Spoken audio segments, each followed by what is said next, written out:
வணக்கம். 28/4/2026 ஏப்ரல் மாதத்திலே செவ்வாய்க்கிழமையான இன்று ஸ்ரீ பராபவ வருடத்திலே சித்திரையிலே 15ஆம் நாள். இன்றைக்கு வளர்பிறையிலே துவாதசி திதி மாலை 8:41 வரை, பின்பு திரையோதசி திதி. நாள் முழுக்க பூர நட்சத்திரம் இருக்கும். சிம்ம ராசியிலே சந்திர பகவான். இன்றைக்கு மிக முக்கியமான நாள். மதுரை மீனாட்சி அம்மன் சுந்தரேஸ்வரர் திருமண நாள். கல்யாண வைபவம் நடக்கக்கூடிய நாள். கள்ளழகர் நாளைக்கு ஆற்றிலே இறங்கக்கூடிய நாள். அதனால இன்னைக்கு ரொம்ப விசேஷமா இந்த திருமண தடங்குகள் அப்படின்னு சொல்லக்கூடிய திருமண தடைகள் இருப்பது, தாலி மாத்திக்கிறது, இதெல்லாம் இன்னைக்கு நல்லா பண்ணலாம். திருமணங்கள் கைகூடுவதற்கு இந்த நாள் ஒரு நல்ல இனிமையான நாள்.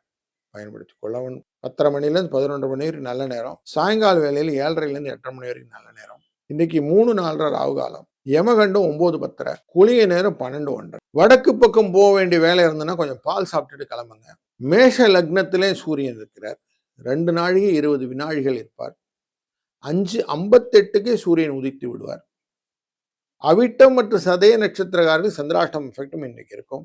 உத்திர நட்சத்திரத்திலே இருந்து முழுசுமாக பூர நட்சமாக மாறின இன்னைக்கு சந்திராஷ்டம் எஃபெக்ட் அவிட்டம் சதயம்.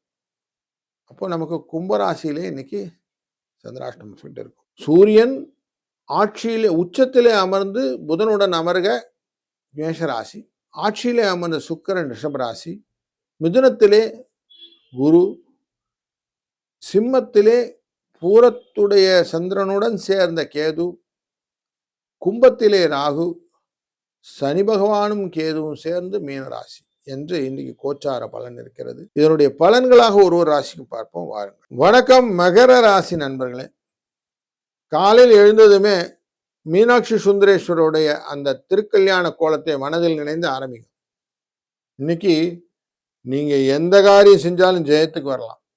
வெற்றிகளை இலக்காக கொள்வதற்கு அழகான வழிகளை இன்றைக்கு உங்கள் மனது எடுத்து சொல்லும். அதனால இன்னைக்கு நிறைய நல்ல காரியங்கள் செய்யலாம். நீங்க கணவன் மனைவிக்குள்ள சின்ன சின்ன பிரச்சனைகள் வந்து விலகும். குடும்பம் தொடர்பான முக்கிய முடிவுகள் உங்க கையில இல்லாம ஆப்போசிட் சைடில் போய் நிற்கும். ஆதாயம் இருக்கக்கூடிய சூழ்நிலை இருக்கும். கொஞ்சம் புகழ் அப்படிங்கிற விஷயத்த மைண்ட்ல வச்சுட்டு நீங்க வேலை செய்யுங்க. 8, 6 இந்த அதிர்ஷ்ட எண்ணும் இன்னைக்கு துணை நிற்கும். வாழ்க வளத்துடன்.